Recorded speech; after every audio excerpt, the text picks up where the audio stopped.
Today, we are gathered to celebrate the graduation of the Senior Leader Course, Class 22-005. For the past 3 weeks, these NCOs have learned leadership skills such as counseling, mentoring, Army writing, critical thinking, along with problem solving to give them the foundational education for effective leadership for an enlisted senior leader in the Army and in the National Guard recruiting and retention field. The guest speaker for today's ceremony is Sergeant Major Rory Nelor. Sergeant Major Nelor is currently serving in the National Guard Bureau, Office of the Legislative Liaison in Washington, D.C. as the Liaison Division Senior Enlisted Leader. His principal duty is to inform and advise National Guard Bureau senior leaders, directorate, and staff on congressional matters of interest which impact the National Guard. Sergeant Major Nelor enlisted into Louisiana National Guard on 14 April 1998. During his 24 years of service, he has held key leadership positions such as small group leader at the 79 Tango Non-Commissioned Officer Academy, recruiting operations branch section chief, recruiting operations branch NCOIC at the National Guard Bureau, and first sergeant at the Army National Guard Warrior Training Center. His education includes all levels of the non-commissioned officer education system, a Bachelor of Science in Human Resource Development, and a Master of Business Administration from Grantham University. At this time, it is my pleasure to turn the microphone over to Sergeant Major Nelor.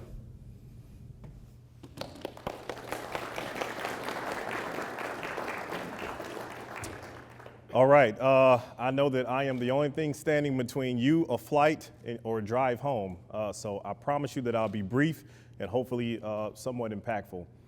First, it is my absolute honor to be able to stand before you today as your guest speaker for your graduation at SLC. I'm reminded sitting in that very seat just a few years ago, because I'm not old, okay? I just look it maybe a little bit.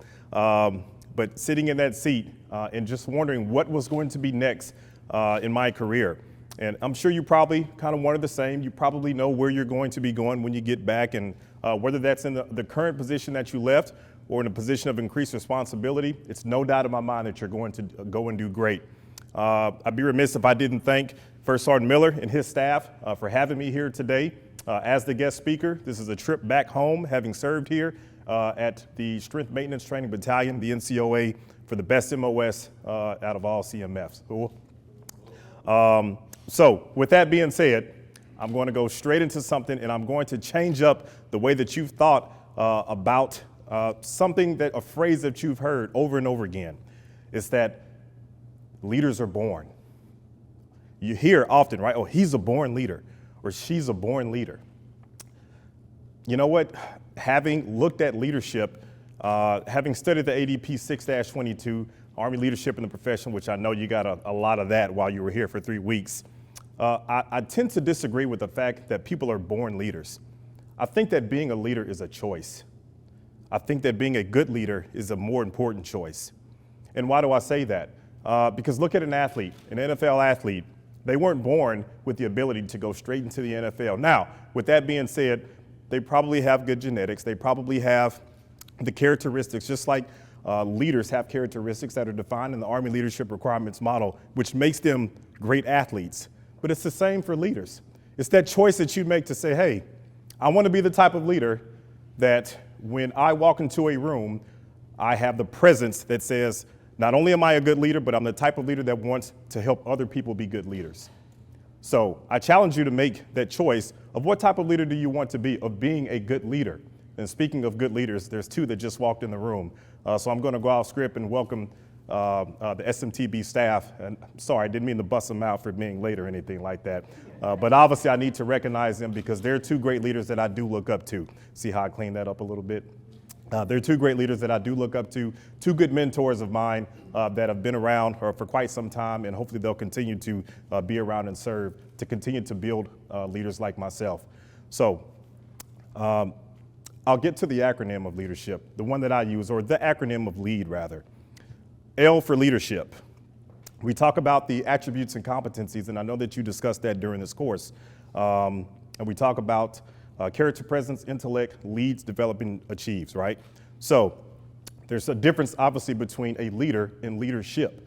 And the reason why I chose leadership to be the first portion of the acronym is because, again, it goes back to the choice. You choose to display the attributes and competencies of what it means to be a leader. I challenge you to continue to do that and be the very best leader that you can. I challenge you to impart that upon your subordinate leaders, on your leaders themselves and your peers. And why I say that you're leaders as well, why would I ask you, or why would I challenge you to make your leaders better? Because my favorite Proverbs, which is Proverbs 27:17, says, as iron sharpens iron, so one person sharpens another. There's no rank tied to that. There's no race tied to that. There's no color, there's no creed tied to that. What that verse says and what it means to me is that everybody has the opportunity to sharpen someone else and to be sharpened. So with that said, make sure that you find the humility in yourself. As you continue to build upon being a leader, be humble enough to accept criticism. Be humble enough to know that you're not going to have all the answers. The thing about a good leader, since we're talking about the lead portion of it, to me, a good leader is one that's brave enough to take the responsibility for themselves and for the organization, but they're humble enough to know that they can't do it themselves. You have to be able to trust and depend on other people. And the way that you do that is by leading by example. I know we use the phrase leading from the front, and I know it's in the regulation, and that's good. But I think what's more important for me and sticks to me is leading by example. I like to be in front when I'm recognizing soldiers. I like to be behind so I can let them be the ones that are out getting the job done and getting the accolades. That's what being a good leader means to me. I'll move on to the E, education. You achieved that today, the education piece, by completing SLC. And you're going to continue to push forward with your other PME, and you're going to continue to push forward to educate yourself and provide that opportunity for other soldiers to be educated. I know that sometimes, back in the old day, and I'm not saying that it doesn't happen now, a lot of things were tied to your ability to meet mission. And I don't want to just say mission because there's 3 tenets to the strength maintenance philosophy, is it not? What is it? Recruiting, retention, and attrition management, right? So a lot of opportunities that you had as an R&R NCO were hinged on whether you were making mission or not. Don't be that type of individual. We deserve this education. You deserve this education. Your soldiers deserve this education. It's about the whole person concept. So don't allow someone or don't let it hinge on just what their performance is, whether they get to go and get this education that we're promised. Because we need this education so that we can recommend and advise to our officers so they can go out and make the great decisions to continue to lead this organization.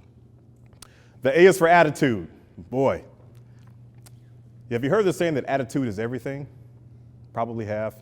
I'm not going to say that it's everything, but I think it's critically important because attitude reflects leadership. I try to walk into a door and have the type of attitude where people know that they can come up and talk to me and hold a conversation. I apologize if I didn't achieve that the other day. I was in the gym the other morning about 5:30, and I saw a few of them there, getting your pump on, working out, going the extra mile. And I know somebody's going to get recognized today, for doing that, for taking the time to increase their level of physical fitness. But I digress.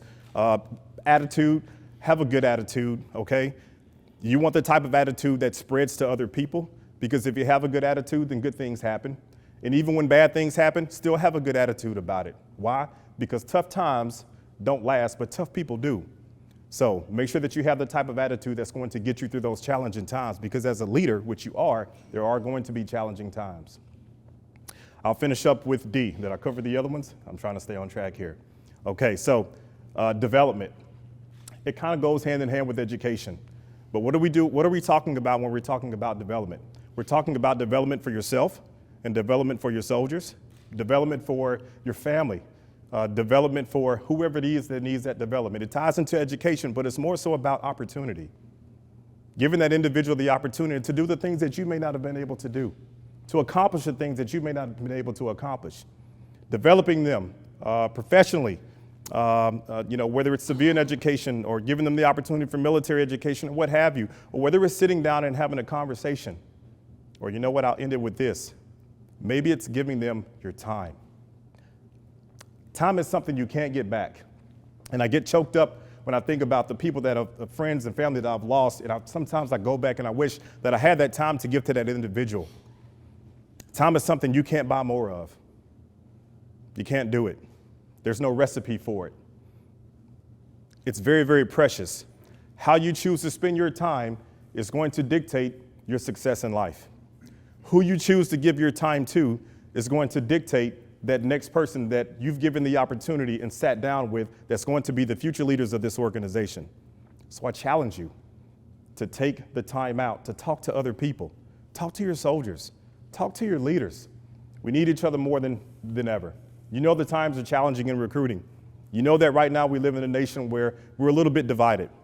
But that's okay, because I believe in the individuals that are sitting in front of me. I believe that you're going to take the time to give to other people, because people matter. Soldiers matter. Your families matter. Each and every one of you, I challenge you with those things. I'll leave you with that acronym. I hope it's hopeful. I hope that you can go out and create your own acronyms that help define the type of leader that you're going to be and add to your leadership philosophy as you go on. Again, it's been an ultimate honor and an ultimate pleasure to stand here before you and deliver this message as an alumni of the SMTB, of the Louisiana Army National Guard, as an R&R NCO, a proud member of the Title X program. And speaking of that, I'd be remiss if I didn't put in a plug for the Title X program. And I know the states are like, oh my gosh, what is he doing?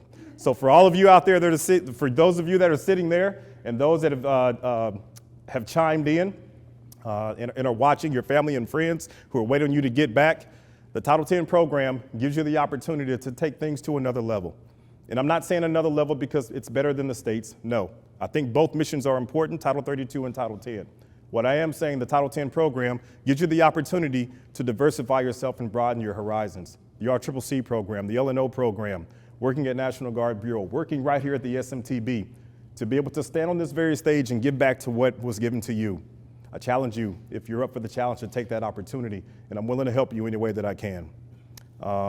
That's all I have. I'm very, very proud of you. I wish you safe travels back to your respective states, and may God bless you all.